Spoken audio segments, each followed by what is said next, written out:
13వ అధ్యాయం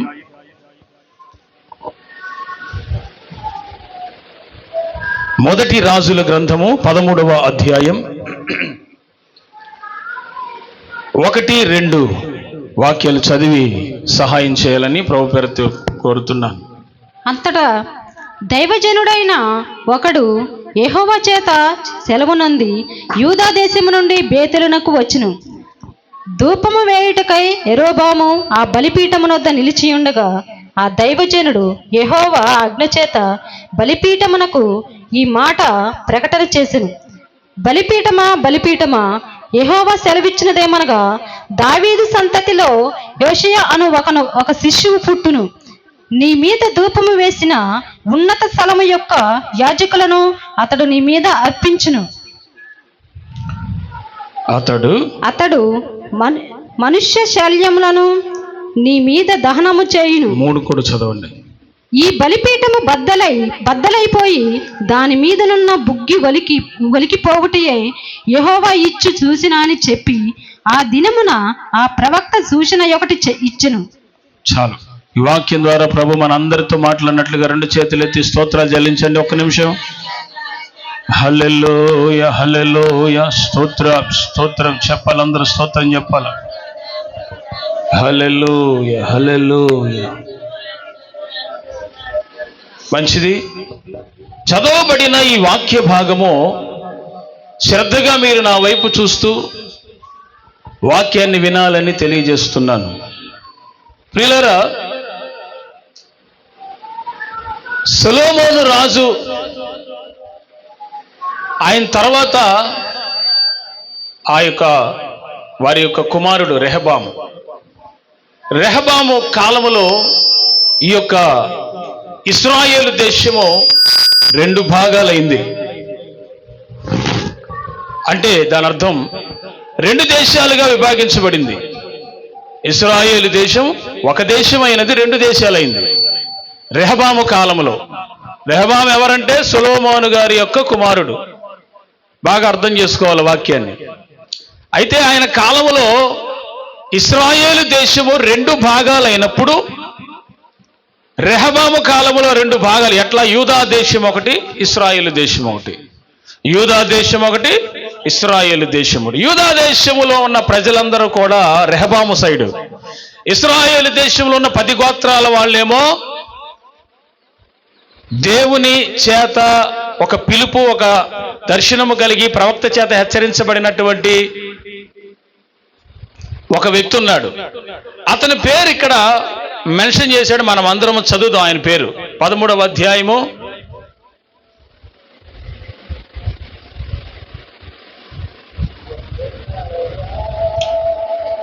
'పరిశుద్ధ గ్రంథములో నుంచి 13వ అధ్యాయము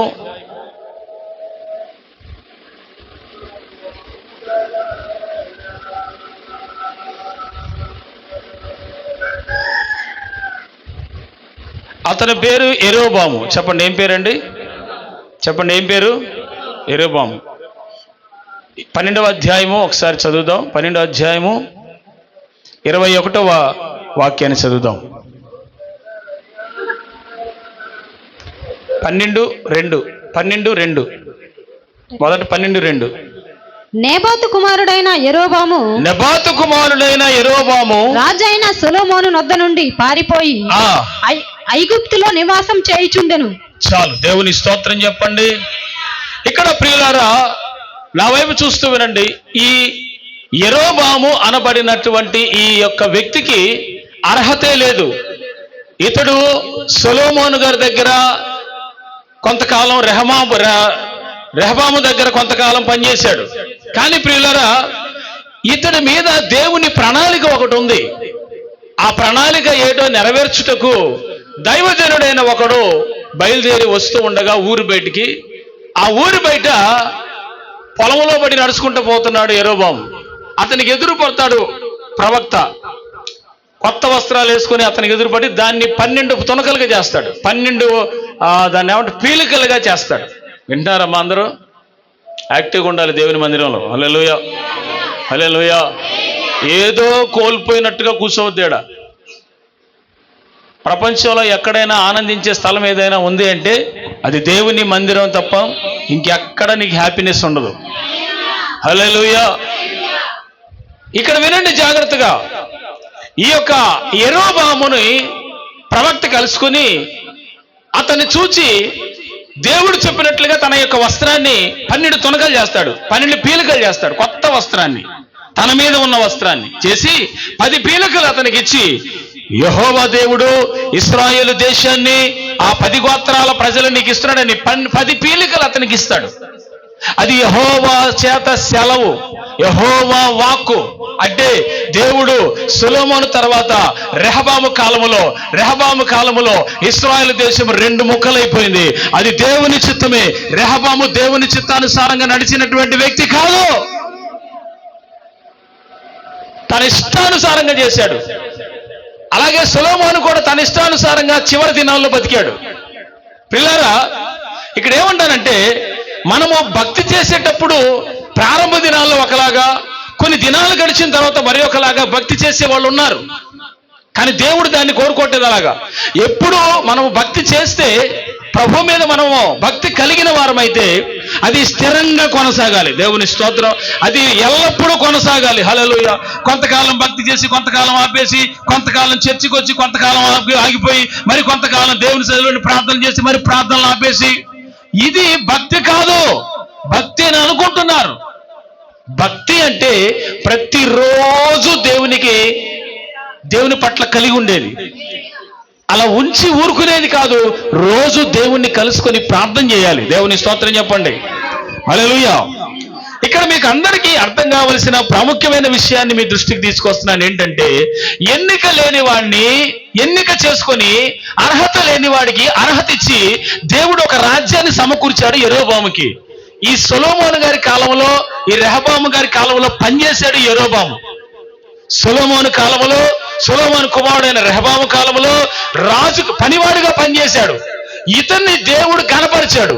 ప్రవక్తని ఎదురుగా తీసుకొచ్చి తన కొత్త వస్త్రాన్ని 12 పీలికలు చేసి 10 పీలికలు అతనికి ఇచ్చి, యెహోవా దేవుడు నీకు రాజ్యాన్ని స్థిరపరుస్తున్నాడని చెప్పి ఒక ఆశీర్వాదాన్ని యెరోబాముకి దేవుడిచ్చాడు. అందరూ స్పందించలేదు ఏంటండి? స్పందిస్తే యేసు ప్రభు ఏమన్నా కొడతాడా? మాట్లాడాలి. స్పందిస్తే యేసు ప్రభు కొడతాడా? మరి అందరూ స్తోత్రం చెప్పరే. ఒకటే విషయం, ఆయన్ని మహిమపరచడానికి పుట్టాం, ఆయన కొరకే బతుకుతున్నాం, ఆయన కొరకే చచ్చిపోతాం. దీనికి తిరుగులేదేగా. అది ఆ కమిట్మెంట్తో ఉంటేనే భక్తి కొనసాగిద్ది ఈ రోజుల్లో. అర్థమవుతుందా? మంచిది. ఇప్పుడు మీరు జాగ్రత్తగా వినండి. ఎన్నిక లేని వాడిని బలమైన జనముగా చేసేవాడు ఆయన. ఎన్నిక లేనటువంటి వారికి కృపనిచ్చి బలపరిచేవాడు ఆయన. దావీదే కావచ్చు, పరిశుద్ధ గ్రంథములో ఎందరో భక్తులు ఉన్నారు. వాళ్ళందరినీ దేవుడు దర్శించి ఎన్నిక లేని వారికి బలమైన జనముగా, ఎన్నిక లేని వారికి సింహాసనం ఇచ్చి, అసలు వీళ్ళు పనికిరారు అన్న వాళ్ళని పనికొచ్చే పాత్రగా దేవుడు చేస్తాడు. ఇది ప్రభు యొక్క ఆలోచన. ఆమేన్.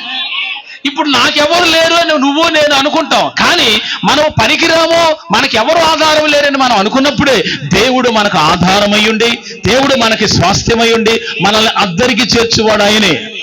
మీరందరూ గమనించండి, దేవుణ్ణి ఆనుకున్నవాడు ఎప్పుడు పాడైపోలా, దేవుని నమ్ముకున్నవాడు ఎప్పుడు పాడైపోలా.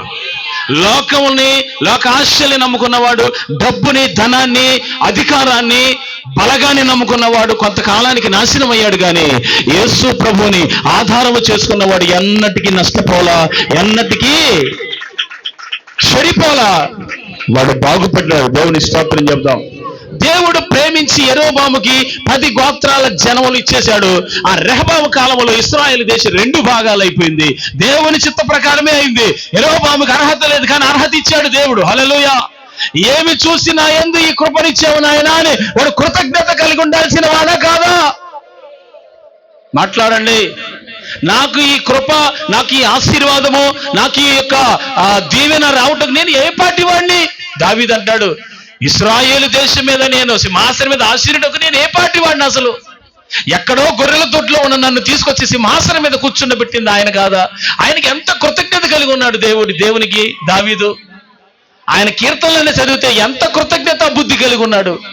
దేవా నీ కృప ఎంత గొప్పది, నీ యొక్క బాహుళ్యం ఎంత బలమైనది, నా ప్రతి యుద్ధములో నా ప్రతి విజయములో నాకు తోడే ఉండి నడిపించింది నువ్వు కాదా? మన జీవితంలో దావీదు దేవుని ఆశ్రయించినట్లుగా, భక్తి గల ఎందరో అబ్రహాం, ఇస్సాకు, యాకోబులు దేవుని ఆశ్రయించినట్లుగా మనము కూడా దేవుణ్ణి నిజముగా ఆశ్రయించగలిగితే, భక్తి రియల్ గా ఉంచగలిగితే నిస్సందేహంగా వారిని, దీన స్థితిలో ఉన్న వారిని సంపన్న స్థితికి మారుస్తాడంట. ఖచ్చితంగా దేవుడు ఆశీర్వదిస్తాడు ఎవరినైనా కానీ భక్తి సరిగా చేయాలంతే. హల్లెలూయా. లోపం ఉంది కానీ ఆ లోపాన్ని ఒప్పుకొని విడిచిపెట్టాలి. బలహీనతలు ఉన్నాయి, ఒప్పుకొని విడిచిపెట్టాలి. అసలు వద్దనుకోవాలి. దేవుడు ఈయన పరిశుద్ధుడు, దేవుడు చూస్తున్నాడా నువ్వు అనుకోవద్దు. బైబిల్ గ్రంథంలో దేవుని వాక్యంలో రాయబడి ఉంది, ఆయన అందరినీ చూచుచున్న దేవుడని. దేవుని స్తోత్రం చెప్తాం అందరం కూడా. God is saying everyone. ఇక్కడ మీరు గమనిస్తే ఎవడ్రా ఎన్నిక లేనివాడు, ఎక్కడా పనిచేసేవాడు ఎవరి దగ్గర?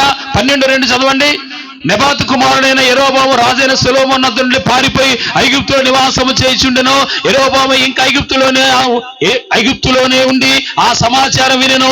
జనులు అతన్ని పిలువనంపగా యెరోబాము ఇశ్రాయేలు సమాజం అంతే వచ్చి రెహబాముతో ఇలాగ మనము చేసిరి, నీ తండ్రి బరువైన కాడిని మా మీద ఉంచెను, నీ తండ్రి నియమించిన కఠినమైన దాస్యత మా మీద అతడు ఉంచిన బరువు కాడిని నీవు చులకన చేసినలా మేము నీకు సేవ చేయదు అని అన్నారు. రెహబాము అనబడినటువంటి వాడు సొలొమోను కుమారుడు. సొలొమోను తర్వాత రాజైంది రెహబాము. అర్థమవుతుందా వాక్యం? సొలొమోను తర్వాత రాజైంది రెహబాము. ఈ రెహబాము ఇశ్రాయేలుని ఇబ్బంది పెడుతున్నాడు. నీ తండ్రి మమ్మల్ని ఇబ్బంది పెట్టాడు, నువ్వు కూడా అలాగే ఇబ్బంది పెడతావా అంటున్నాడు. నేను చెప్పేది ఏంటంటే, ఇక్కడ ఇలాగ జనములను హింస పెడితే ఆ జనములు బాధపడుతూ ఉంటే దేవుడు చూస్తూ ఊరుకుంటాడా? సొలొమోను అలాగే హింసించాడంట. నీ తండ్రి భారమైన బరువులు ఆ కాడి కింద మా మెడ మీద పెట్టి ఇష్టం వచ్చినట్టు చాకరీ చేయించుకున్నాడు. ఆయన కుమారుడైన రెహబాము నీవు మాకు ఆ బరువులు తీసేసి కాస్త తగ్గిస్తావా భారం అని అడిగారు ఈ జనం వచ్చి. అస్సలు తగ్గిను, అస్సలు తగ్గించేది లేదు, ఇంకొంచెం ఎక్కువ చేస్తానన్నాడు. భారమైన బరువులు ప్రజల మీద పెట్టుటకు ముందుకొచ్చాడు రెహబాము, సొలొమోను కుమారుడు. వింటున్నారా అందరూ? వింటున్నారా? ఈ భారమైనటువంటి బరువులు పెట్టుటకు ఇష్టపడ్డాడు రెహబాం, కానీ ప్రజలందరూ ఇబ్బంది పడుతున్నారు. దేవుడైన యెహోవా ఇశ్రాయేలీయుల యొక్క బానిసత్వం, ఆ కాడి, ఆ ఇశ్రాయేల్ దేశం మీద ఆ రాజులే హింస పెడుతుంటే ఇంకెవరికి చెప్పుకుంటారా ప్రజలు? దేవుడు ఏం చేశారంటే, లాభం లేదు, యెరోబాముకి ఇచ్చేద్దాం ఈ ప్రజలని. 10 గోత్రాల ప్రజల్ని 10 పీలికలు ఇచ్చాడు కదా ప్రవక్త, గుర్తుందా? ఇందాక చెప్పాను. ఆ 10 గోత్రాల ప్రజలు యెరోబాముకి ఇచ్చేశాడు దేవుడు. దేవుని స్తోత్రం చెప్పండి. ఎన్నిక లేని వాడికి బలమైన జన్మగా చేసేవాడు, పెంట కుప్పల మీద నుంచి దీనులను పైకి లేవనెత్తువాడు. నిన్ను, నీ కుటుంబాన్ని నిస్సందేహంగా ఇప్పుడు లేవలేదేమో, ఇప్పుడు బలహీనతలో ఉన్నావేమో, నేను యేసయ్య పక్షాన చెప్తున్నాను, నిస్సందేహంగా నీ తలను పైకెత్తువాడు. పెంట కుప్పల మీద నుంచి దీనులను పైకెత్తే ఈ లేవనెత్తే ఈ దేవుడు నిస్సందేహంగా నిన్ను ఆశీర్వదించేవాడు, ఖచ్చితంగా నిన్ను దీవిస్తాడు. నీ భక్తి సరిగ్గా ఉండాలి, నీ భక్తి సరిగ్గా ఉండాలి. దేవుని స్తోత్రం చెప్పండి. హల్లెలూయా.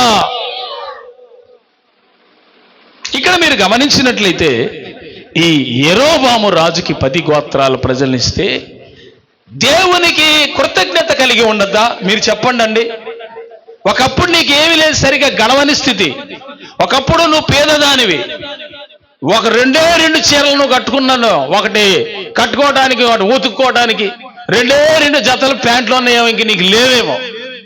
ఒకప్పుడు నీ స్థితి ఇంత హీనంగా ఉండవచ్చు, కానీ ఇప్పుడు దేవుడు తినటానికి, ఉండటానికి, వేసుకోవటానికి, నివసించటానికి, చదువుకోవటానికి, ఆర్థిక పరంగా దేవుడు ఏ లోటు లేకుండా నీకు ఆరోగ్యం ఇచ్చి నడిపిస్తున్నాడు. మీరు మర్చిపోవద్దు దేవుణ్ణి. హల్లెలూయా. దేవుని ప్రెజెన్స్ లేకుండా, ఆయన కృప లేకుండా, ఆయన దయ లేకుండా ఎవడో తిని తృప్తి పడలేడంట. ప్రసంగి గ్రంథంలో ఉంటది. ఆయన ఇచ్చిన ఆశీర్వాదం ఏంటంటే కష్టార్జితాన్ని అనుభవించడమే నిజమైన ఆశీర్వాదం అంట. అది లేని వాళ్ళు ఈ లోకంలో చాలా మంది ఉన్నారు. హల్లెలూయా. దేవుడు ఇచ్చాడు, ఇచ్చిన దానికి కృతజ్ఞత కలిగి ఉండాలి యెరోబాము. కానీ అటువంటి కృతజ్ఞత కలిగిన బుద్ధి యెరోబాముకి లేదు. మరి దేవుడు ఎందుకు ఇచ్చాడు? తెలిసే ఇచ్చాడా? దేవుడు ఒక అవకాశం ఇస్తాడు, ఆశీర్వాదానికి ఛాన్స్ ఇస్తాడు. దాన్ని నిలబెట్టుకోవాల్సింది మనమే. దేవుని స్తోత్రం చెప్పండి. దేవుడిచ్చిన ఇవ్వబోయే ఆశీర్వాదాన్ని చేతులారా పాడు చేసుకునేది మనమే. ఇచ్చిన తర్వాత నిలబెట్టుకోలేకపోవటం కూడా మన చేతగానితనమే. ఎప్పుడైనా దేవుడు ఇచ్చిన ఆశీర్వాదాన్ని తీసేసేది పాపం చేసినప్పుడే. అర్థమైన వాళ్ళు స్తోత్రం చెప్పండి. పాపం చేస్తేనే సింహాసనం తీసేస్తాడు, ఆశీర్వాదం తీసేస్తాడు, పేరు ప్రఖ్యాతలు తీసేస్తాడు, తిరిగి మళ్ళీ జీరోకి తీసుకొస్తాడు, సున్నాకి తీసుకొస్తాడు. ఈ విషయం తెలుసు కనుక దావీదు బెర్షెబాతో పాపం చేసిన తర్వాత, నేను చేసిన తప్పురా బాబు నాయన యేసుప్రభు దగ్గర కన్నీళ్లతో యేసుప్రభు పాదాల దగ్గర కనిపెట్టి దినాలు ఏడ్చి మొరపెట్టి క్షమాపణ వేడుకున్న తర్వాత మరలా జీవితంలో పాపం చేయలే. దేవుడు ఛాన్స్ ఇచ్చాడు కదా అని మన ఇష్టం వచ్చినట్టు చెలరేగిపోవటం న్యాయమేనా?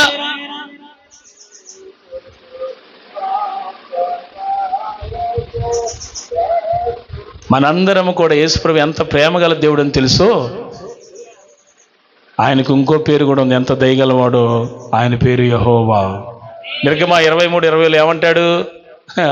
తీనక్కర్లు ఏమంటాడు? ఆయన మీకు ముందర నడుస్తాడు. యెహోవా దేవుడు మోషేతో చెప్తుంటే ఇశ్రాయేలు ప్రజల గురించి, మీ ముందర నా కుమారుడు నడుస్తాడు, అతని పేరు యెహోవా అని అంటాడు. హల్లెలూయా. ఆయన మీ పాపాలు క్షమించడు అని అంటాడు. ఎందుకంటే తప్పు చేస్తే క్షమించేవాడు కాదు, కానీ కొత్త నిబంధనకు వచ్చిన తర్వాత ప్రతి పాపాన్ని దేవుడు అల్టిమేట్ గా క్షమించేస్తున్నాడు. కానీ మాటికి కాదు సుమా.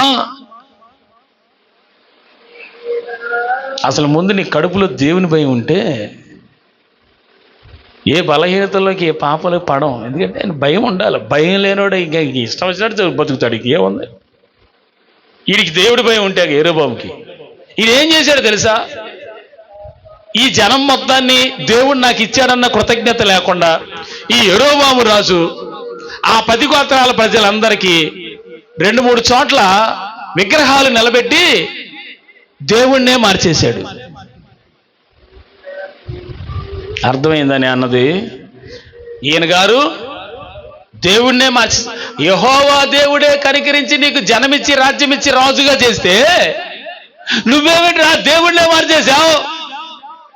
కృతజ్ఞత లేనివాడు, ఈ దేవుని యొక్క పక్షముగా నిలవనటువంటి వాడు.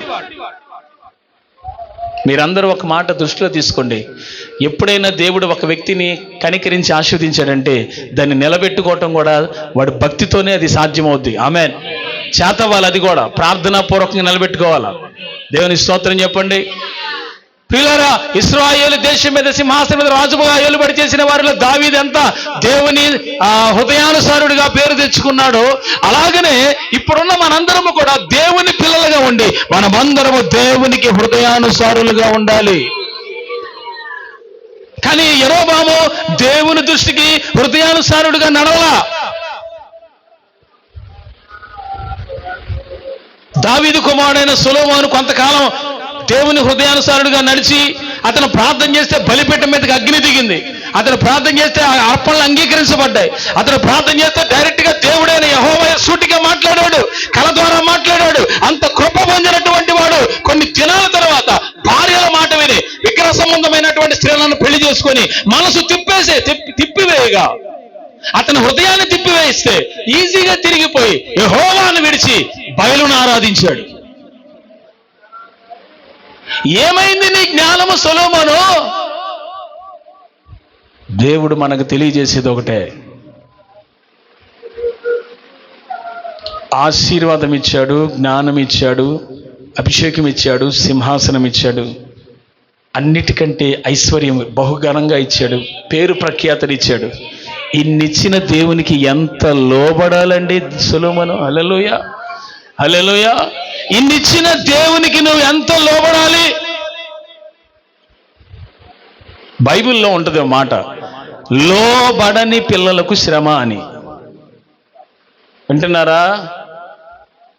మీ కళ్ళను నేను పర్ఫెక్ట్గా చూస్తున్నాను, నాకు ఇంకా సైట్ ఏమి రాలా. ఈజీగా అంటే మీరు ప్రార్థనాపూర్వకంగా సిద్ధపడకపోతే ఇక్కడికి వచ్చి నిద్రపోయి నా ప్రాణం తీస్తారు, మిగతా వాళ్ళ ప్రాణం కూడా తీస్తారు. వినండి, ఇక్కడ మీరు అర్థం చేసుకోవాల్సింది ఏంటంటే, ఎన్నిక లేని వాడికి జనమిచ్చి రాజ్యం ఇచ్చి రాజ్యాధికారం ఇచ్చి రాజును చేశాడు దేవుడు. దావీదును కూడా గొర్రెల దొడ్లో ఉన్నవాడిని తీసుకొచ్చి రాజును చేశాడు. ఇలాగున ఎంతో మందిని రాజుగా దేవుడు చేసి ఆశీర్వదించాడు. కానీ కొంతమంది కృతజ్ఞత కలిగి ఉన్నారు. కృతజ్ఞత లేని వాళ్ళలో యెరోబాము ఉన్నాడు.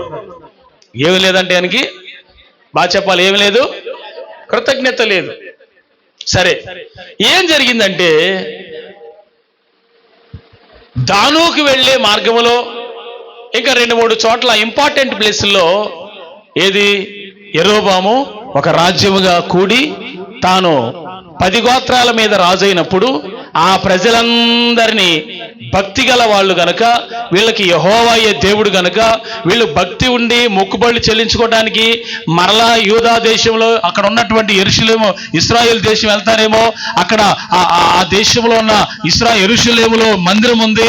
ఆ మందిరానికి ఈ జనం అంతా పోతారేమో, వెళ్ళి ఆ యెహోవాకు మరలా మొక్కి ఆ జనం అక్కడే మనకు ఉండిపోతారేమో, నా రాజ్యం నాకు ఇచ్చినటువంటి ఇదంతా పోతుందేమో అని చాలా బాధపడి భయపడిన వాడై దేవుణ్ణే మార్చేశాడు. నేనేమంటానంటే, ఏదైతే నిజమైన దేవుడని నీకు తెలుసో యెరోబాము, ఇశ్రాయేలు దేశములో రక్షకుడు అన్నవాడు ఒక్కడే కదా, దేవుడు అనబడిన వాడు ఒక్కడే కదా, ఆయన యెహోవా కాదా? ఆ దేవుడు గొప్పతనం నీకు తెలుసు కదా. తెలిసి ఈ ప్రజలందరూ యెరూషలేము వెళ్ళి మరలా అక్కడ ఉండిపోయి అక్కడే జనముగా ఉండిపోయి అక్కడే ఉండిపోతారేమో, మొక్కుబడులు చెల్లించుకుని అక్కడ దేవాలయం ఉందనుకుని వీడు భయపడి ఈ జనం మొత్తానికి మన దేవుడు యెహోవా కాదు, మన దేవుడు బయలు అని అన్నాడు. మన దేవుడు పోత విగ్రహమైన దూడ అని అన్నాడు. ఇప్పుడు దూడ అని చెప్పినంత మాత్రాన దేవుడు ఈడే, దేవుడు ఇదే అని ఇశ్రాయేలీయులు ఎందుకు నమ్మారు? నీ ముందర దూడ బొమ్మ తీసుకొచ్చి నీకు ఇది చూపించి ఇదే దేవుడు అంటే నువ్వు ఆరాధిస్తావా? మీరందరూ చెప్పండి. అంటే విగ్రహం దేవుడు, పోత విగ్రహం దేవుడు, మాట్లాడాలి, చెల్లించాలి, కృప చూపించాలి, దయ చూపించాలి. దేవుడు అన్నవాడు చెల్లించాలి. ఒక చోట కొయ్య విగ్రహం లాగా ఉండేవాడు దేవుడు కాదు. మీరు గమనించాలి. ఇక్కడ ఏం ప్రకటిస్తున్నానంటే, నేను దేవుడు అనబడిన వాడు మాట్లాడేవాడు అయి ఉండాలి. ఆమేన్. సృష్టికర్త అయి ఉండాలి. అలాంటి దేవుడు ఏదని తెలుసు. ప్రజలంతా మరలా యెరూషలేము యూదా దేశానికి వెళ్ళిపోయి అక్కడ దేవుణ్ణి ఆరాధిస్తారేమో, వీళ్ళంతా కూడా వెళ్ళిపోతారేమో అని భయం వేసి ఈయన ఏం చేశాడు తెలుసా? దేవుణ్ణి మార్చేశాడు. చెప్పండి, ఎవరిని మార్చాడు? దేవుణ్ణి మార్చేశాడు. ఇక్కడ మీరు ఎక్కడెక్కడ దేవుళ్ళని పెట్టాడో చూద్దాం. పరిశుద్ధ గ్రంథంలో నుంచి నేను పూర్తిగా వివరించడానికి టైం సరిపోదు, కానీ ప్రభు చిత్తమైతే ఉపవాస ప్రార్థనలో వివరించుకుందాం అంతా.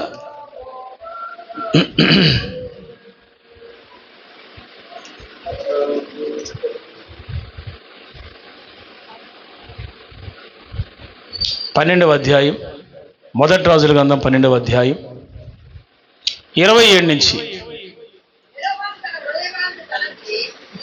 యెరోబాము తన హృదయమునందు తలంచి ఆలోచన చేసి 2 బంగారపు దూడలు చేయించి జనులను పిలిచి, యెరూషలేమునకు పోవుట మీకు బహు కష్టము. అబ్బా, వీడు ఏం చెబుతుండంట జనములందరికీ? పాత దూడ ఒకటి చేయించి వాళ్ళతో చెప్తున్నాడు, యెరూషలేము పోవటం మీకు బహు కష్టం, కాబట్టి ఏం చేయాలి ఇప్పుడైతే? ఇశ్రాయేలీయుల వారలారా, ఐగుప్తు దేశము నుండి మిమ్మును రప్పించిన మీ దేవుడు ఇవే అని చెప్పి ఒకటి బేతేలు నందును ఒకటి దాను నందును ఉంచెను. ఆహా, నా వైపు చూడండి, ఈడెంత గరుడో చూడండి. మీరు యెరూషలేము వెళ్ళటం కష్టమైపోద్దులే, ఆ ఊరు వెళ్ళటం కష్టమైపోద్దులే, ఈ ఊరు వెళ్ళటం మరి కష్టమైపోద్దులే, అంత దూరం ఎందుకులే, మిమ్మల్ని ఐగుప్తులో నుంచి విడిపించిన దేవుడు ఇదే అన్నాడు. ఈ డైలాగ్ ఎక్కడ ఉంటుందో తెలుసా? నిర్గమాకాండంలో ఇశ్రాయేలీయులు ఐగుప్తులో నుంచి బయటకు వచ్చిన తర్వాత కొంత దూరం ఈ యొక్క సీనాయి పర్వతం దగ్గరికి వచ్చిన తర్వాత ఆ సీనాయి కొండ మీదకి మోషే 40 రాత్రులు 40 ఉపవాసానికి వెళ్ళినప్పుడు కింద అహరోను నాయకత్వంలో ప్రజలు ఉండగా ఇష్టానుసారంగా ప్రవర్తించి ఈ మోషే ఏమాయనో మాకు తెలీదు, కాబట్టి ఇదిగో మా కొరకు ఒక దేవుడు కావాలని చెప్పి అందరూ వాళ్ళ బంగారం, ఐగుప్తులను తీసుకొచ్చిన బంగారం మొత్తం అగ్నిలో వేసి తయారు చేస్తే దూడైందంట. అది ఆ దూడ ఈయన కూడా చేయలే, అహరోను చేయలే, అట్ట బంగారం వేస్తే అట్ట ఉడికిందంట. అది హల్లెలూయా. అట్ట కరిగి ఆ దూడ ముఖం అయింది. దాన్ని తీసుకొచ్చి పెట్టి ఐగుప్తులో నుంచి మమ్మల్ని విడిపించిన దేవుడు ఇదే అని అన్నాడు. ఆ డైలాగ్ ఇక్కడ కనపడుతుంది. ఈ యెరోబాము ఇశ్రాయేలు మనసులు మారిస్తే నువ్వు అంత ఈజీగా తిరిగిపోతావా?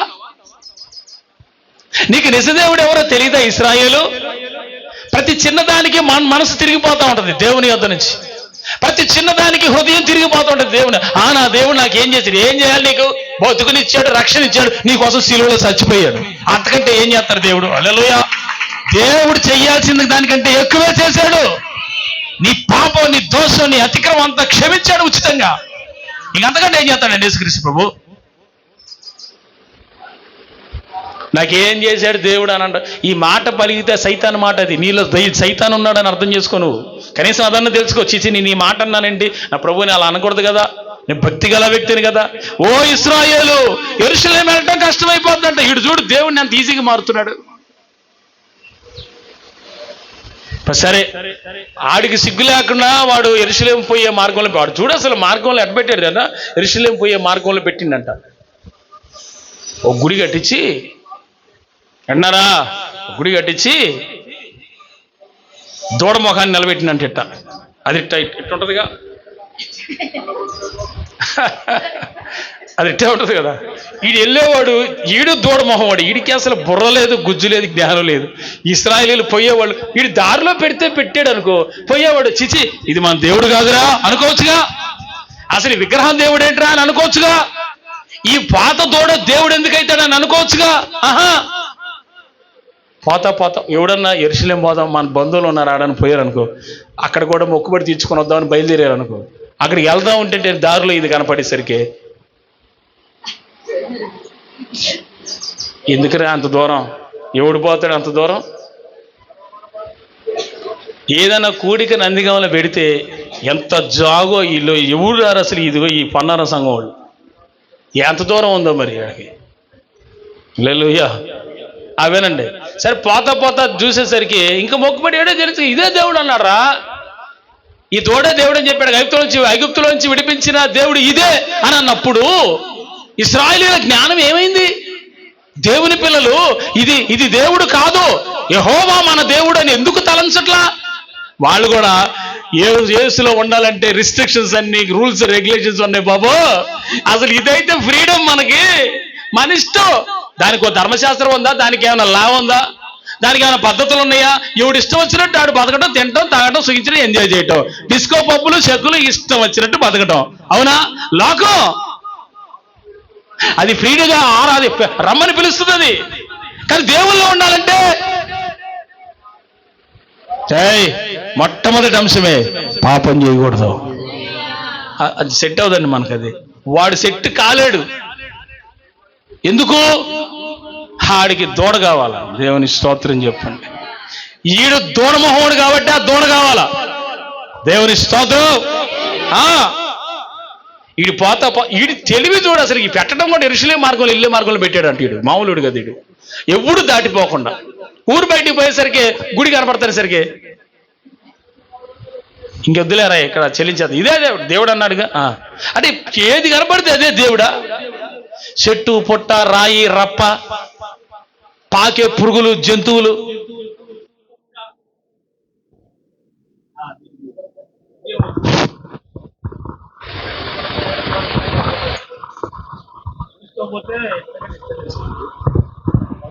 ఏం చేస్తారు? తెలుసున్నాయని చూడు. ఇది కూడా ప్రాణం లేదు దీనికి. ఇప్పుడు ఆడ చేయద్ది మెసేజ్ మధ్యలో చెక్. హల్లెలూయా. నుంచి రెండోది వాళ్ళు మించు, అది కాదు దీంట్లో అటు చివరి పెంచు చెక్ చాలు. దేవుని స్తోత్రం చెప్పండి. హల్లెలూయా. ఇక్కడ మీరు గమనించాల్సిన విషయం ఏమిటంటే ఆ ఢిల్లీ కట్టాలరా తీసుకుని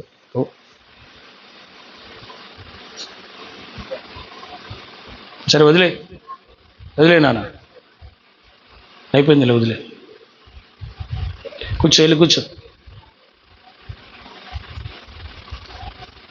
యెరూషలేము ప్రాంతములో ఆ దారిలో వీడు దూడ ముఖాన్ని పెడితే జనం మొత్తం కూడా దేవుడు ఈయన అనే ఆలోచన ఉన్నదా?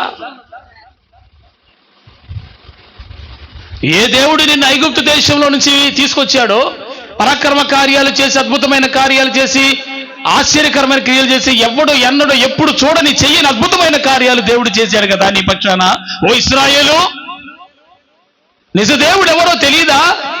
నీ ముందు 40 సంవత్సరాలు అరణ్యంలో నీ ముందు నడిచిన వాడు కాదా? అగ్నిలో అగ్నిమేఘ స్తంభములో నిలిచి నువ్వు ఆయన చూడలేదా? ఆయన స్వరం వినలేదా? దూడవనేసరికి దేవుడు అని ఎట్లా నమ్మావు మరి? అంటే మనుషులకి రెస్ట్రిక్షన్స్లో ఉన్నటువంటి భక్తి, అంటే పాపం చేయకూడదు, ఇలా ఉండాలి, పరిశుద్ధంగా ఉండాలి, ఇది ఎట్లా జీవించాలి, అలా జీవించాలి అని వదిలిపెట్టుకోవాలి, ఆశలు వదిలిపెట్టుకోవాలి, త్యాగులకు ప్రతిష్టలోకి రావాలి, వైరాగ్యంలోకి రావాలి, ఇందులో అట్లా ఉండాలి అట్లా అని చెప్తుంటే నచ్చవు. అంత ఈజీగా ఎలా నచ్చుతాయి? చర్చికి వచ్చే మీలో ఎంతమంది వైరాగ్యంలో ఉన్నారు? ఎంతమంది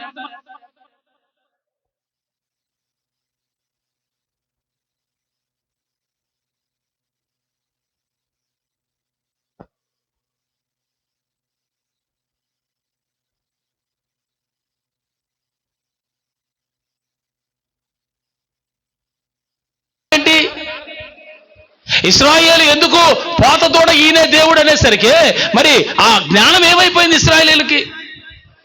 ఇక్కడ ఒకటే విషయం ఏంటంటే, దేవుడు ఈయనే నిజమైన దేవుడు, యెహోవాయే అని తెలుసుకున్నప్పుడు మనసు ఎవడు చెప్పినా టర్న్ అవ్వకూడదు. అర్థమవుతుందా? మనసుని ఎవరు చెప్పినా టర్న్ అవ్వటానికి వీలు లేదు. పౌలు గారు అంటాడు, మేము ప్రకటించిన సువార్త గాక వేరొక సువార్త దేవదూతలు చెప్పినా మీరు వినొద్దన్నాడు. దేవుని స్తోత్రం చెప్పండి. అది స్టేట్మెంట్, అంటే పక్కా స్టేట్మెంట్ అది. మేము ప్రకటించిన సువార్త కాక ఇంకా వేరొక సువార్త దేవదూతలు చెప్పినా వినొద్దు అని అన్నాడు. అంటే పౌలు గారికి కానీ ఆనాడు యేసుక్రీస్తు ప్రభువు ఇచ్చినటువంటి సువార్త ఎంత పక్క స్టాండర్డ్ అర్థం చేసుకోండి. హల్లెలూయా. ఇది దైవ సంబంధమైన దేవుని యొద్ద నుంచి వచ్చినటువంటి వాక్కు. ఇశ్రాయేలీయుల యొక్క హృదయాల్ని మార్చేశాడు. ఆయన మారితే వీళ్ళకి సిగ్గులేదు, వీళ్ళకు ఉండదు జ్ఞానం. సరే అయిపోయింది. ఈ ప్రజలందరికీ ఏటేటా ఉత్సవాలు పెట్టాడు. మళ్ళీ జనం మొత్తం మళ్ళీ యెహోవా దేవునికి 7 పండగలు ఉన్నాయి. ఎన్ని? జనాలకి పండగలు కావాలి కదా, మాట్లాడరే. జనములకి ఎన్ని పండగలు ఎన్నైనా వచ్చినా పండగలు సంబరంగా చేసుకుంటాం, మామూలుగా కాదు. యెహోవా దేవునికి 7 పండగలు ఉన్నాయి.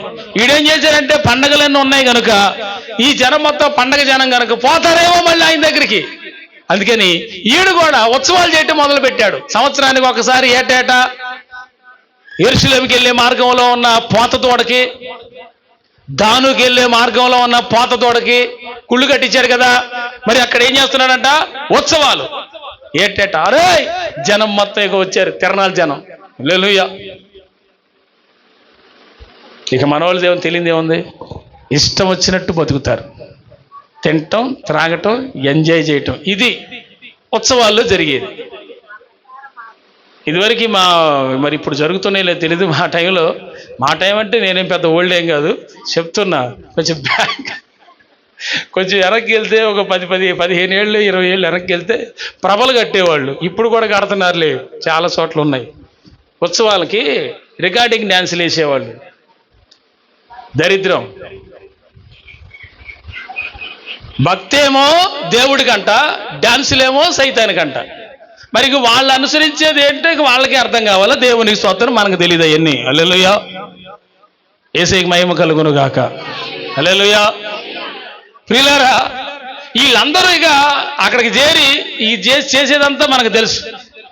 భక్తి అనేది సినిమా పాటలు కాదు, భక్తి అనేది పరిశుద్ధమైనది. భక్తి పరిశుద్ధంగా చేయాలి. దేవుడు పరిశుద్ధుడై ఉండాలి. అది భక్తి అంటే. ఇక్కడ మీరు గమనిస్తే ఈయన గారు దేవుణ్ణి మార్చేసి ఉత్సవాలు పెట్టాడు. ఆ తర్వాత ఆ ఉత్సవాల టైంలో రేపటి నుంచి ఉత్సవాలు ప్రారంభమవుతాయి అనగా దేవుడైనటువంటి యెహోవా దైవజనుడైన ఒకడిని పిలిచి, ఆయన పేరు రాయలా అక్కడ పరిశుద్ధాత్మ దేవుడు. మరి ఆయనకి ఇష్టపడలేదు. ఎందుకు ఇష్టపడలేదో కూడా చెప్తా టైం ఉంటే. హల్లెలూయా. ఎందుకు ఆ దైవజనుడి పేరు రాయలేదో కూడా చెప్తా. అది అంత ఈజీ కాదు, వినండి. ఈ దైవజనుడు ఒక ఆయన పిలిచి, దైవజనుడా తండ్రి చెప్పండి అయ్యా అనంటే, నీవు యెరోబాము దగ్గరికి వెళ్ళి చెప్పాల్సింది ఏంటంటే, వాడు బలిపీఠం మీద బలి అర్పణ చేసే సమయం కల్లా నువ్వు వెళ్ళాలి. అక్కడ నువ్వు చెప్పాల్సిన మాట ఏంటంటే, బలిపీఠమా ప్రవచనం చెప్తున్నాడు, ఏనండి బాగా. బలిపీఠమా నీ మీద బుగ్గి ఒలిగిపోయి ఆ బలిపీఠం పగిలిపోయి దాని మీద ఉన్న బుగ్గి ఒలిగిపోతే ఇదే యెహోవా ఇచ్చు సూచన అని చెప్పాలిరా అన్నాడు. దేవుని స్తోత్రం చెప్పు. గట్టిగా చప్పట్లు కొట్టి ప్రభువుని మయంపరచకండి. ఎక్కడ స్పందించాలో తెలిసావట్లేదు జనాలకి. హల్లెలూయా. ఒక సూచన, ఒక మాట చెప్పిన వెంటనే బలిపీఠం గడగడలాడిపోయి బలిపీఠం బద్దలైపోయిందంట మాటకే. ఒక్క మాటకి దైవజనుడికి ఇంత అధికారం ఇచ్చి దేవుడు అభిషేకం ఇచ్చి పంపించాడు. ఈయన వెళ్ళే టయానికి అక్కడ జరిగిన సిచ్యువేషన్ అదే. చూడండి ఒకసారి 13వ అధ్యాయము 2వ వాక్యం.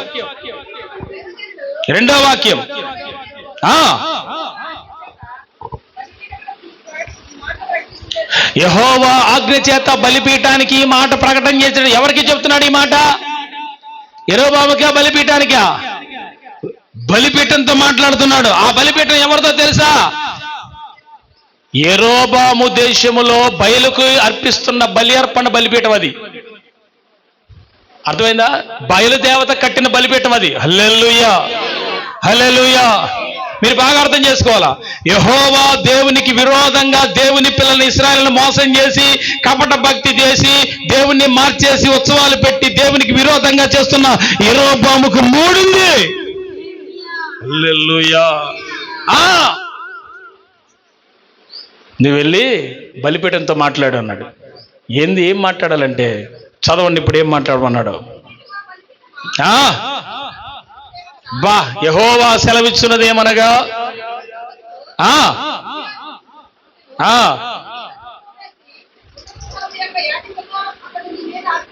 3 చదవండి.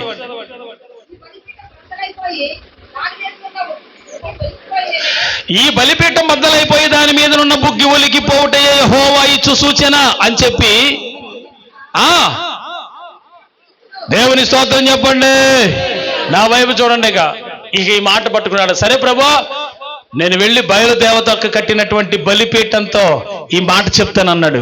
ఆ మాట పట్టుకొని అభిషేకం పొంది దేవుని యెహోవా వాక్కు పొందుకొని సెలవు పొందుకొని అభిషేకం అధికారం పొందుకొని బయలుదేరి అక్కడికి వెళ్ళాడు.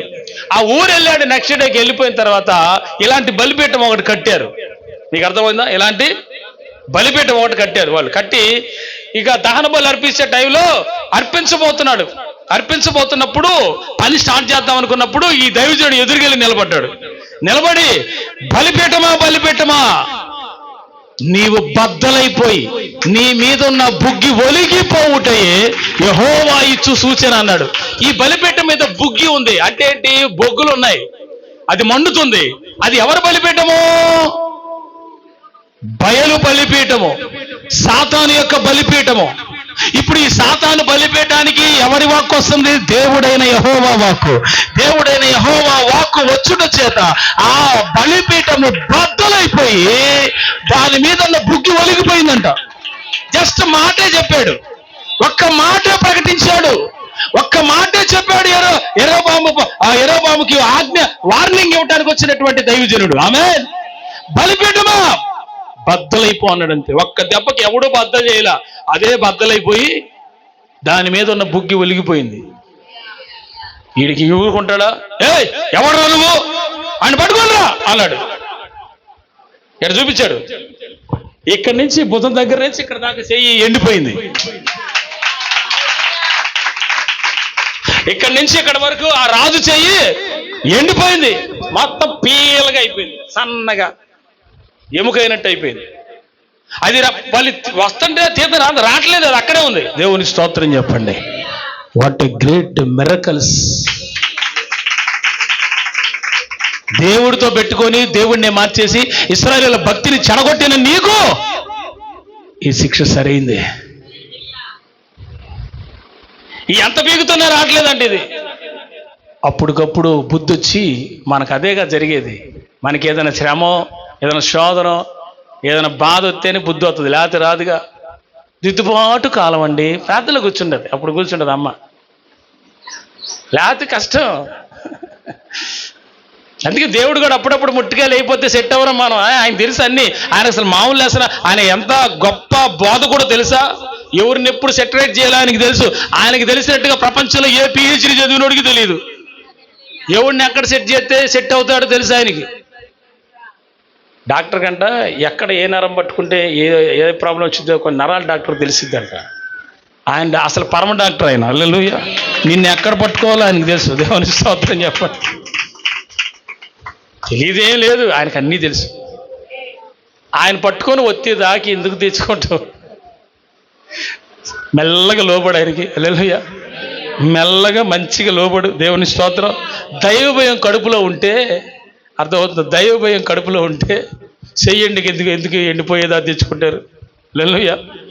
అంతే కదండి. కాదు దైవ భయం లేకనే తిప్పలని నేను. సరే, ఈ బలిపీఠ మీద ఇలా పెట్టిన ఎంత లాగుతున్నా రావట్లేదంట ఆ చెయ్యి. ఈక అర్థమైపోయింది, యెహోవా దేవుడు పంపించుంటాడు ఆ సేవకుణ్ణి. లేనిపోని గొడవ, ఆయనతో మన గొడవ ఎందుకు బాబోయ్, నీకు దండం పెడతాను ఆయన, నీ దేవుడైన యెహోవాను వేడుకుంటే నా చెయ్యి బాగు చేయమనయ్యా బాబు నీ దండం పెడతాను. మరి నీ బలిపీఠం మీద అర్పించాలనుకున్న దూడ ఏమైందిరా? దూడ మాట్లాడదు, కదలదు, అసలు అది దేవుడే కాదు. కనుక నీకు ఆన్సర్ లేదు. యెహోవా దేవునితో పోరాటకు సాతాను గారు ఏ పాటివాడు? ఆడికి అంత శక్తి ఉందా? అసలు ఒక్క మాట చెప్పన్నాడు అంటే చాలు వెళ్ళిపోతారంటాడు. అపవాదిని ఎదిరించాలంట. చెప్పండి, ఏం చేయాలా? ఏం చెప్తారు మీరు? ఒకటి ఇట్టాగా దయ్యం వెళ్ళగొడుతున్నాడు పాస్టర్ గారు. నేను చర్చిలో చూస్తున్నా, ఊరి పేరు ఎందుకు లేదు, సరే చెప్తాలే. ఊరి పేరు కంచిచారలో మీటింగ్స్ పోయా, ఒక దయ్యాన్ని నిలకూడదు. మేము భోజనం చేయడానికని మధ్యాహ్నం వదిలి ప్రార్థన చేస్తుంటే దయ్యం బయటకు వచ్చింది, మాట్లాడుతుంది. మాట్లాడదాం, పోతవా పోవా అంట. ఆప్షన్ ఈడే ఎత్తున్నాడు. పోతవా పోవా అనే ఆప్షన్ నువ్వెందుకు ఎత్తున్నావు? అసలు దేవుడి దగ్గర పోవా అనే ఆప్షన్ ఉందా? సైతానా అని చెప్పొద్దు. మరి నువ్వేం చేస్తున్నావు? అది నన్ను నా కుటుంబం ఎమ్మడబడి శోధన గురి చేస్తుంది కనుక వెళ్ళిపోమ్మా ప్లీజ్ అమ్మా, వెళ్ళిపోమ్మా. అరే దాన్ని బతిలో ఆడుతున్నావు. సైతానా, నీకు భయం అయితే, నీకు దేవుడు అంటే భయం లేదు, దయ్యం అంటే భయం. నిజంగా నీ గుండెలో దేవుడు ఉంటే నిన్ను చూసి సైతాను భయపడాలి. దేవుని స్తోత్రం చెప్పండి. అసలు ఈ దిశగా విశ్వాసం డెవలప్ అవ్వాలి నీది. ఆమేన్. ఆయన చూసి నువ్వు తెప్పలు పడిపోయి, నువ్వు కంగారు పడిపోయి, మిగతా వాళ్ళందరినీ కంగారు పెట్టి, నాకు ఫోన్ చేసి నన్ను కంగారు పెట్టే బదులు అసలు నీ లోపల గుండెలో ఉండాలి ఆయన. హల్లెలూయా. అప్పుడుంటే ఏమవుతుంది తెలుసా?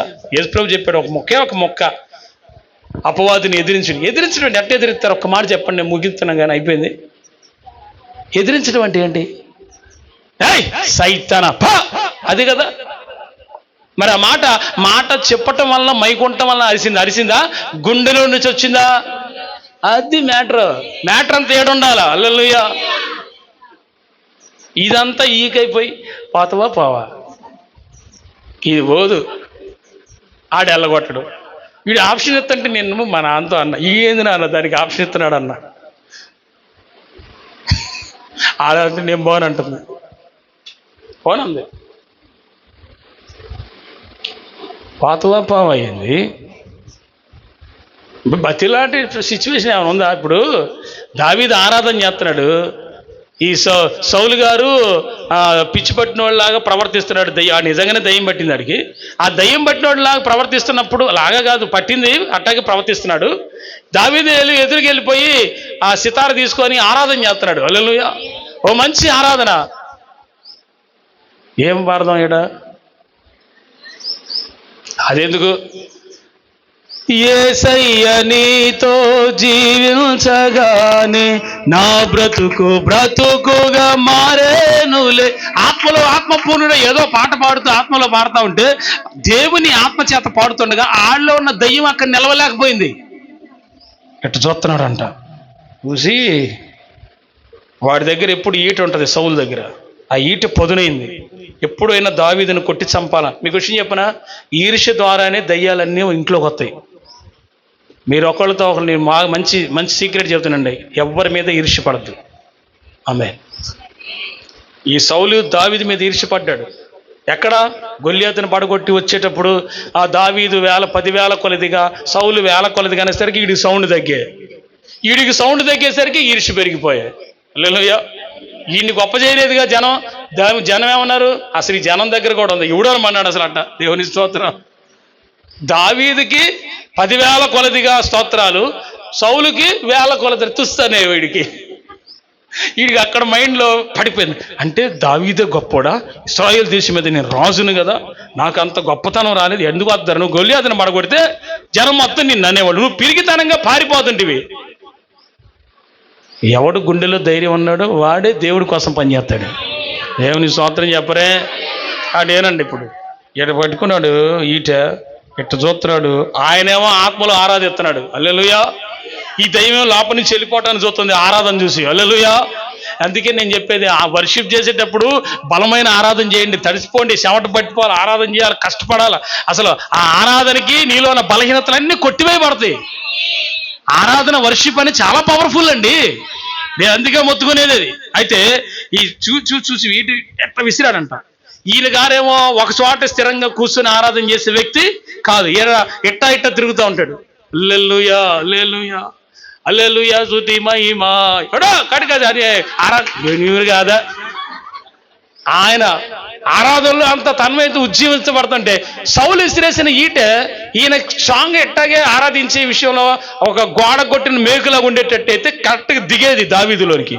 ఆరాధనలో ఉన్నాడు కనుక దేవుడు ఆ మరణాన్ని తప్పించాడు. దేవుని స్తోత్రం చెప్పండి. సౌలు విసిరిన ఈటను దాని నుంచి, ప్రాణాపాయం నుంచి ఆరాధన మంచిగా చేస్తున్నాడు కనుక తప్పించబడ్డాడు. ఇది ఇటుపై గుచ్చుకుంది. అమ్మో కళ్ళు చేసుకోండి, వీడు మామూలుడు కాదురా. ఇది గట్టిగా ఆరాధన చేస్తే వాళ్ళలో దయ్యం బారిపోయిందంట. ఈ విషయం చెప్పనా, దాన్ని పంపించింది కూడా దేవుడే. వీడు సరిగ్గా మాట అంటలేదని పంపించాడు. సైతంతో సావరా నువ్వని. ఒకప్పుడు అభిషేకం పొందినవాడే అభిషేకాన్ని పోగొట్టుకుని దయ్యం లోపలికి వచ్చే పరిస్థితి అయింది.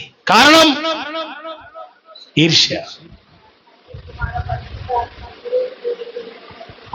కాబట్టి బలిపీఠమా అని ఆజ్ఞ ఇచ్చిన వెంటనే ఆ బలిపీఠం బద్దలైపోయి పుగ్గి వలిపోయింది, చెయ్యి ఎండిపోయింది. ప్రార్థన చేస్తే, ప్రభువా అయ్యా నీ దేవుణ్ణి వేడుకోమంటే వెంటనే ఆ దైవజనుడు దేవుణ్ణి అడిగాడు, ప్రభువా మరి ఏం చేయమంటారంటే ప్రభు వెంటనే మాట్లాడాడు. సరే అని చెప్పి అతని చెయ్యి మరలా అతనికి యథావిధిగా బాగైపోయిందంట. అతని చెయ్యి యథావిధిగా మరలా అయిపోయింది. అమ్మో నా చెయ్యి నాకు వచ్చేసింది. గబగబా దిగి దైవజన్ దగ్గరకు వచ్చి దండం పెట్టి, అయ్యా నీ దేవుడైన యెహోవా గొప్ప దేవుడు, నాకు బుద్ధి వచ్చింది బాబు, ఇంకెప్పుడు ఇలాంటి పనులు చేయండి నాయన, మా ఇంటికి వచ్చి భోజనం చేయంటే, దేవుడైనటువంటి యెహోవా నేను వచ్చిన ఈ ప్రాంతంలో మంచినీళ్ళు కూడా తాగొద్దన్నాడు నన్ను అన్నాడు. మంచినీళ్ళు కూడా తాగొద్దన్నాడు. నేను నీ దగ్గర ఏమీ ముట్టను, దయచేసి నేను వెళ్ళిపోతానని చెప్పి వెనక్కి వెళ్ళకుండా మరలా స్ట్రైట్గా వెళ్ళిపోయాడు. వచ్చింది ఆయన రివర్స్ వెళ్ళకుండా మరలా స్ట్రైట్గా అలాగే వెళ్ళిపోయాడు. వెళ్ళి ఒక చెట్టు కింద కూర్చున్నాడు. ఈ లోపు జరిగిన సంగతి అంతా అక్కడ ప్రవక్తకి, ఇంకో ప్రవక్త ఉన్నాడు, ముసలి ప్రవక్త. ఆయన ఓల్డ్ ప్రవక్త. ఆయనకి 2 పిల్లలు ఉన్నారు. ఆ 2 పిల్లలు వచ్చింది ఆ ముసలి ప్రవక్తకి చెప్తారు, ఏమండి ఈరోజు నాన్న ఒక ప్రవక్త వచ్చాడు, ఆయన చెప్పింది భలే జరిగింది, రాజుకు బుద్ధి వచ్చింది, అందరూ దేవుని తట్టు తిరిగారు. అవునా, ఆ ప్రవక్త ఏంటంటే వెళ్ళిపోయాడు, ఊర్లో పడి బయటికి వెళ్ళిపోయాడంటే, నేను వెళ్ళి పిలుచుకోవాల్సిన గాడిద మీద గంత కట్టి పోయి బయలుదేరి వెళ్ళాడు. వెళ్ళి చూస్తే ఊరు బయటికి వెళ్ళి ఒక చెట్టు కింద కూర్చొని ఉంటాడు. ఆ ప్రవక్త దగ్గరికి వెళ్ళి ఈ ముసలి ప్రవక్త అడుగుతాడు, అయ్యా నేను ప్రవక్తనే, యెహోవా నాకు సెలవిచ్చాడు, నువ్వు మా ఇంటికి వచ్చి భోజనం చేయాలన్నాడు. అవునా, యెహోవా వాక్కు నీకు వచ్చిందా? అవునండి. అయితే పద వెళ్ళిపోదామని చెప్పి కనీసం ఆ చెట్టు కింద మోకరించి, తండ్రి నీవు ఈ ప్రవక్తని పంపావా అని అడగద్దు. ప్రతిదీ నీ చిత్తమేనా? దేవుడి చిత్తం లేదా? మోకరించి అడగటం లేదా? చదువులోనైనా, పెళ్లిలోనైనా, ఉద్యోగంలోనైనా, వ్యాపారంలోనైనా నువ్వు చేసే ప్రతి ప్రయత్నంలో దేవుణ్ణి అడగద్దా?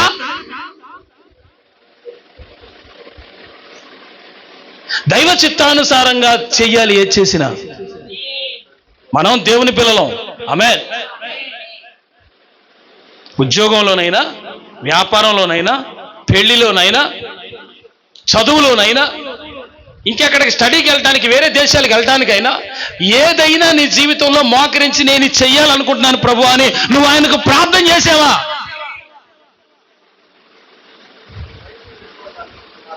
దైవ చిత్తానుసారమైనవి ఆశీర్వాదకరంగా ఉంటాయి, నీ జీవితానికి మేలు కలుగు చేస్తాయి. ఆ తర్వాత ప్రియులారా, ఎప్పుడైతే ఈ దైవజనుడు, ఈ ముసలాయన వచ్చి నువ్వు మా ఇంటికి రా దేవుడు చెప్పాడు అన్నాడు, ఈయన కనీసం దేవుడి దగ్గర ఆ దైవజనుడు ప్రార్థన చేయొద్దు. వెళ్ళమంటావా అంటే, వద్దు నా కుమారుడా, నేను చెప్పలేదు అనేవాడుగా. ప్రార్థన చేయలే. మరి ఏ ఉద్దేశంతో అసలు వెనక్కే రాకూడదు, కానీ వెనక్కి వెళ్ళాడు.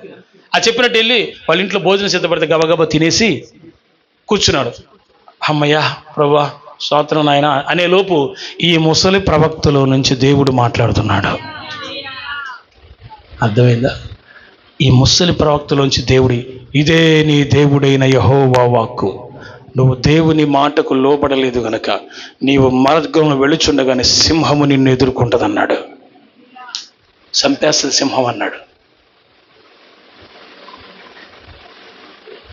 ఎంత గొప్ప కార్యాల కోసం దేవుడు ఆ దైవజనుని వాడుకున్నాడు.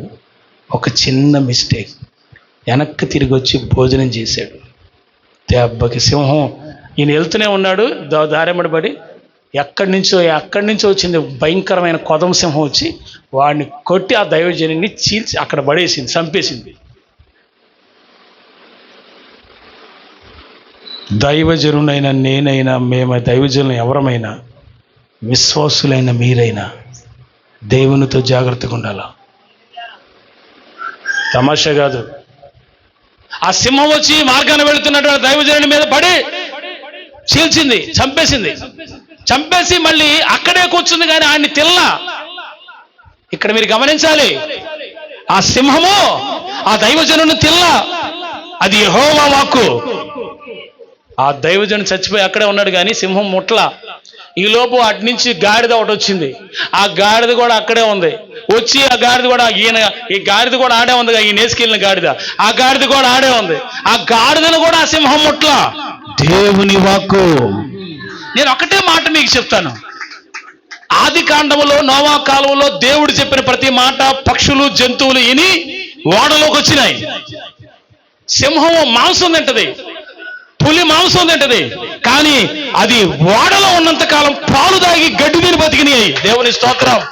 ఈ జంతువులు దేవుని మాట వింటున్నాయి, కానీ దేవుని పోలికలో ఉన్న మనిషి దేవుని మాట వింటున్నాడా? అక్కడ సింహము దేవుని మాట విని లోబడి ఆ యొక్క దైవజనుని చంపట్ట కూర్చుంది, కానీ ముట్టలేదు. ఆ పక్కనే ఉన్న డాంకీ ఆ యొక్క గాడిదను అది ముట్టలేదు. ఈ సంగతి ఊళ్ళో ఆ ముసలాయనకి తెలిసింది. ముసలి ప్రవక్తకి బయలుదేరి వచ్చాడు. యెహోవా వాక్కు నెరవేరిపోయింది. ఆ దైవజనుని చూసి ప్రలాపించి ఏడ్చి సమాధి చేసేశారు. నేను మిమ్మల్ని ఒక ప్రశ్న అడగాలి, ఇందులో దేవుని పని ఆ దైవజనుడు సంపూర్తి చేశాడా? సంపూర్తి చేసి తప్పిపోయి చచ్చిపోయాడు. నేను మీకు ప్రకటిస్తున్న మాట ఏంటో తెలుసా? మనం అందరము కూడా దేవుని పిల్లలం. మనము దైవ చిత్తాన్ని జరిగించే వారం అవ్వాలి, కానీ మనలో వెనుతిరగకూడదు. మనం వెనుతిరగని విశ్వాసం. దైవజనులు జఫన్యా శాస్త్రి గారు రాసిన పాట, ఒక మంచి పాట, ఆగదు నా పయనం. మీరు నేర్చుకోండి చక్కగా. సియోను చేరకుండా ఆశలు కోరికలు వెనుకకు లాగినను, ఆశలు కోరికలు వెనుకకు లాగినను, గమ్యము చేరా సాగిపోయేదను. హల్లెలూయా. వెనుతిరిగి చూడక ముందుకు సాగిపో అంటున్నాడు దేవుడు. ఎన్నో వస్తాయి. పాత దూడలను నిలబెడతారు, ఆశలు కోరికలు వస్తాయి, భోజనం చేద్దుగనరా, ఇది అది ఆశలు చూపిస్తాడు ఈ లోకంలో. నీ ఉండాల్సిన గురి దేవుని మీద. దైవజనుడైనంతే, ఏమైనంతే, ఎవరైనంతే. అర్థమైందా? ఆ దైవజనుడిని పంపించింది ఎవరు? సింహాన్ని పంపించింది ఎవరు? నీకు ఆ పాయింట్ అర్థమైంది చాలు. పని కోసం పంపినవాడే సింహాన్ని పంపుతాడు. ఆ దైవజనుడు అయినా నువ్వైనా నేనైనా మనందరం అంతే. కాబట్టి వెనక్కి తెలబాకు. ఇప్పుడు లోతు భార్య ఉంది, ఆ సొదొమ నుంచి బయటికి వెళ్ళేటప్పుడు వెనక్కి తిరిగి చూడబాక అన్నాడు. వెనక్కి తిరిగి చూడబాకంటే పాపం ఆగట్లేదు అమ్మగారికి. ఏందమ్మా నీ గొడవ? ఏది నీ తిప్పలో? అసలు నీకు బుద్ధి జ్ఞానం ఉందా? ఇప్పుడు మీ ఆయన చూడద్దన్నాడా? పోనీ దేవుడు చెప్పిన మాట మీ ఆయన చూడకుండా వెళ్ళమాడా? నేను చూస్తానంటే సరే చూసావు, మరి దేవుని మాట వినద్దా నువ్వు? పోతుంది కొంపలో ఏమున్నాయమ్మా నీకాడ? గొర్రెలు ఉన్నాయి, గొడ్లు ఉన్నాయి, మేకలు ఉన్నాయి, మందలు ఉన్నాయి, బీరువాళ్ళు డబ్బులు ఉన్నాయి, బంగారం ఉంది, సొంత ఇల్లు ఆడే ఉంది, అల్లుళ్ళు ఆడే ఉన్నారు, అసలు మొత్తం ఊరంతా ఆడే ఉంది. ఈవిడికి ఆశ చావట్లేదు, వెనక్కి తిరిగి చూడాలనుకుంటుంది. నీకు దండం పెడతా, ముందుకు బా అని అంటాడు. కొంతకాలం పాప ముందుకే పోయింది. ఇక తట్టుకోలేక ఆ ఆర్తనాదాలు, అగ్నిగంధకాలు కాల్చేస్తంటే సొదొమ గొమొర్రా పట్టణం పైనుంచి దేవుడు అగ్నిగంధకాలు కురిపిస్తే ఆ గంధకాలు కాల్చేసి ఏడుపులు పెడబొప్పులు వినపడుతుంది. ఏం జరుగుతుంది చూడాలని ఇటు తిరిగింది. యేసు రక్తమే జయం. ఉప్పు స్తంభం అయిపోయింది. ఆ స్తంభం ఉప్పు స్తంభం ఇప్పటికే ఉంది. వెళ్తున్నారు, ఫోటోలు తీసుకుంటున్నారు, పోతున్నారు, వీడియోలు తీసుకుంటున్నారు. లోతు భార్య వెనక్కి తిరగబాక, ముందుకు చూడు. ప్రభు ఈ మాటలు దీవించునుగాక. ప్రార్థన, చిన్న ప్రార్థన చేసుకుందాం. తల్ల ఉంచుదాం, కళ్ళు మూసుకొని ఏకీవించండి.